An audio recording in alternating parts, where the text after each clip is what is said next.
Hola, soy Mónica Lozano, editora jurídica de Avocatu.com. Hoy estamos aquí para abordar la tercera parte de nuestra clase sobre procesos de selección del contratista. Hoy revisaremos el proceso de concurso de méritos, es decir, aquel que está diseñado en las voces del numeral tercero, artículo 2 de la Ley 1150 del 2007 para seleccionar consultores e interventores. Recuerde que la definición de consultoría y de interventoría puede encontrarla de una parte en el artículo 32 de la Ley 80 del 93 y de otra en los artículos 82 y siguientes de la Ley 1474 del año 2011. Pues bien, el concurso de méritos abiertos es un principio similar al de selección abreviada de menor cuantía. Se diferencia, podría decirse, en que en este proceso no hay manifestaciones de interés y por ende no hay tampoco sorteo de oferentes. Revisemos entonces cómo se adelanta este proceso. Como todos los procesos de selección que hemos visto hasta ahora, el concurso de méritos está precedido de una fase de preparación o materialización del principio de planeación, que consiste en verificar, entre otras cosas, si el objeto a contratar está incluido en el plan anual de adquisiciones de la entidad, que si se trata de recursos de inversión, deberá mediar el proyecto debidamente inscrito en el banco de proyectos. Y si se trata de una fuente de financiación tal como el Sistema General de Regalías, tiene otros procedimientos independientes que regulan esta materia. Para iniciar el proceso como tal, es decir, para convocarlo, la entidad deberá haber construido los siguientes insumos: el aviso de convocatoria, el estudio previo, el análisis del sector y el proyecto de pliego de condiciones. Decíamos que este proceso es similar al de selección abreviada de menor cuantía porque estos documentos se publican en el SECOP igualmente por un término de 5 días hábiles, que corren comunes para que los interesados en el mismo presenten sus observaciones a los documentos preliminares. Seguidamente, habrá que resolver esas observaciones antes de la apertura formal. Cuando se tengan resueltas y publicadas en el SECOP, podrá la entidad proferir el acto administrativo de apertura que viene aparejado del pliego de condiciones definitivo. Como indiqué al principio, en este proceso no tenemos manifestación de interés ni sorteo de oferentes, sino que seguidamente deberá la entidad haber establecido en el pliego de condiciones el plazo para presentar las ofertas. Las adendas o actos con los cuales se modifica el pliego de condiciones, se le da alcance, precisión o claridad, podrán ser publicadas hasta un día hábil antes del cierre. Pero en todo caso, si se trata de prorrogar el término, por ejemplo, después del cierre, podrán publicarse, pero solamente para estos efectos. En la diligencia de cierre, este proceso, como quiera que no evalúan en primera medida el precio, se presentan 2 sobres por parte de los oferentes. Uno que contiene su oferta económica y otro que contiene sus requisitos habilitantes. La entidad, luego del cierre, solamente podrá abrir el sobre con los requisitos habilitantes y sobre estos es que se pronunciará el comité evaluador conformado por servidores públicos de la entidad o por contratistas de la misma para establecer el orden de elegibilidad en el proceso, es decir, para indicar qué proponentes quedaron habilitados y adicionalmente para aplicar los criterios de ponderación y establecer el estricto orden en que pueden tener vocación de adjudicación. Este informe de evaluación se publica en el SECOP por el término de 3 días hábiles, dentro de los cuales los oferentes podrán hacer objeciones o presentar subsanaciones si a ello hubiere lugar y si legalmente así corresponde. Luego de esto, en este proceso también debe surtirse una audiencia para decidir el proceso. En esa audiencia, en el estricto orden de elegibilidad que haya sido expedido por el comité evaluador, tanto preliminarmente como luego de haber resuelto las objeciones que se hubieran presentado a la evaluación, se deberá abrir el sobre que contiene la propuesta económica inicial.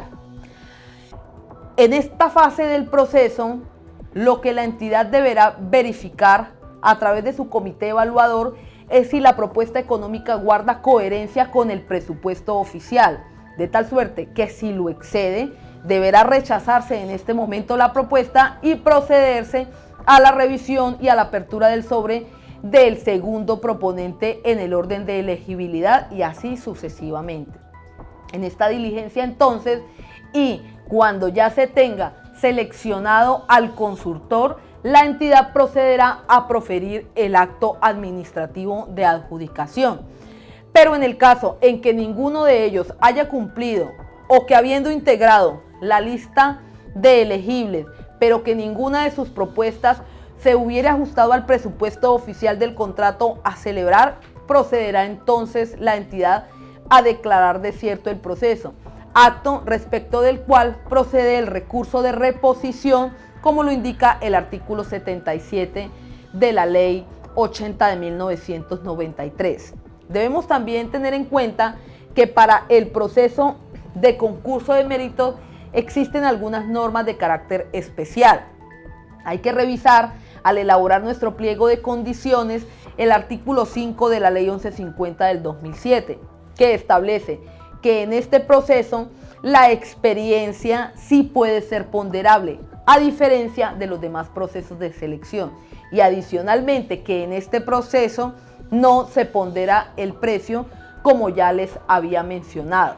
También hay que tener en cuenta que en las voces del decreto 1082 del año 2015, en el concurso de méritos es factible que solamente un proponente quede habilitado, caso en el cual, pese a que la decisión se adopta en audiencia, es posible adjudicar a ese proponente agotando una suerte de negociación del precio. Con todo esto, y como quiera que la decisión se profiere en audiencia y en consecuencia el acto es notificado en estrados, termina el proceso de concurso de méritos abiertos para dar paso a la fase contractual con la celebración del contrato mismo. Aprovechemos esta tercera sesión sobre los procesos de contratación para referirnos a la contratación de mínima cuantía, causal que fue creada por el artículo 94 de la Ley 1474 del año 2011, porque recordemos que el legislador del 2007, cuando produjo la Ley 1150, olvidó, por decirlo de alguna manera, establecer un proceso de selección para estos contratos que no excedían del 10% de la menor cuantía de la entidad. En consecuencia, recordemos que cuando se profiere el decreto 066 del 2008, en el artículo 46 se había creado la modalidad de contratación directa de mínima cuantía, norma que fue demandada, como también lo fue su posterior decreto reglamentario, el decreto 2474 del 2008, que también en el artículo 46 había tipificado esta causal de contratación directa, normas que resultaron anuladas por el Consejo de Estado por cuanto efectivamente el reglamento había excedido lo que había previsto la Ley 1150. Pues bien, como indicaba, la Ley 1474 adicionó un numeral al artículo 2 de la Ley 1150 y estableció que podrán contratarse mediante esta modalidad lo que de una parte no tenga un objeto específico para otra modalidad, y de otra parte que no supere el 10% de la menor cuantía de la entidad.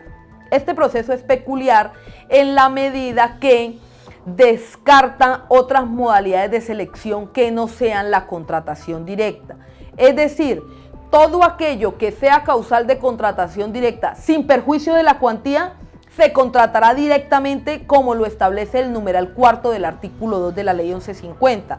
Pero lo que no esté tipificado en esas modalidades de selección directa deberá hacerse mediante contratación de mínima cuantía si no supera el 10% de la menor cuantía de la entidad, pese a que por su objeto hubiera tenido normalmente un proceso distinto de selección, verbigracia al concurso de méritos.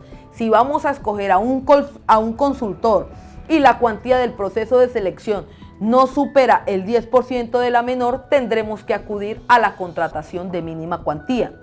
Este proceso, precisamente porque los recursos involucrados quizá son más bajos, puede tramitarse de una manera muy rápida y ágil. Los únicos requerimientos de la norma son los siguientes. La entidad, en primer lugar, debe publicar en el SECOP el estudio previo y una invitación. Es decir, aquí no existe la fase preliminar de observaciones a documentos borradores, sino que de una vez se procede a convocar y a invitar a los interesados en participar del proceso. En ese orden de ideas, el estudio previo debe contener también los lineamientos que ha establecido Colombia Compra Eficiente para el análisis del sector. En un solo documento, de alguna manera, se compilan estos dos requisitos. La invitación tiene unos requisitos más breves que los que se han establecido en el reglamento para el pliego de condiciones, y nos establece la norma que la invitación deberá estar publicada al menos por un día hábil. También señala el reglamento que debe establecer la entidad en la invitación el plazo para publicar adendas, que en todo caso serán un día hábil antes del cierre. Eso significa, aunque la norma no lo diga taxativamente, que pese a que no existe una fase preliminar, sí pueden hacerse observaciones a la invitación que la entidad tendrá que resolver, y que si dan lugar a modificación de la invitación se hará mediante adendas. Surtida esta fase, que no demanda más de 3 días hábiles, se recibirán las ofertas. Hay que dejar constancia en el acta de cierre o de recibo de las mismas las cuantías ofertadas por los proponentes, ya que en este proceso no se evalúan en un solo momento todas las propuestas, sino que el reglamento nos indica que solamente se evaluará la propuesta de mejor precio, entendida esta como la de menor precio. Luego de esto se publicará el informe de evaluación para determinar si ese oferente está habilitado o si debe subsanar. En esa medida, si lo hace, es decir, si subsana dentro del término, se procederá a aceptar su oferta. Si no lo hace, la entidad tendrá que evaluar al segundo proponente con mejor precio y así sucesivamente. En este proceso de selección, el factor determinante es el precio, como hemos visto. Es decir, la entidad preferiblemente aceptará la oferta más baja en cuanto a cuantía. Adicionalmente, tenemos que agregar que en el proceso de contratación de mínima cuantía no se profiere un acto de adjudicación en sentido estricto, sino que se procede a aceptar la oferta del proponente que haya resultado adjudicatario, y que es esta aceptación de la oferta con el registro presupuestal lo que conforma el contrato, de tal manera que no tendríamos que elaborar una minuta aparte o distinta para iniciar la fase de celebración y ejecución. En todo caso, tampoco está prohibido. Es decir, que en teoría podríamos aceptar la oferta, y para hacer el contenido del negocio jurídico más rico y más amplio, podríamos establecer una minuta contractual en sentido estricto. Bien, hasta ahí el proceso de contratación de mínima cuantía. No olviden que cualquier sugerencia, duda, inquietud o recomendación es bienvenida a través del correo electrónico info@abocatu.com. Recuerden que estamos para maximizar su tiempo y minimizar su riesgo. Gracias.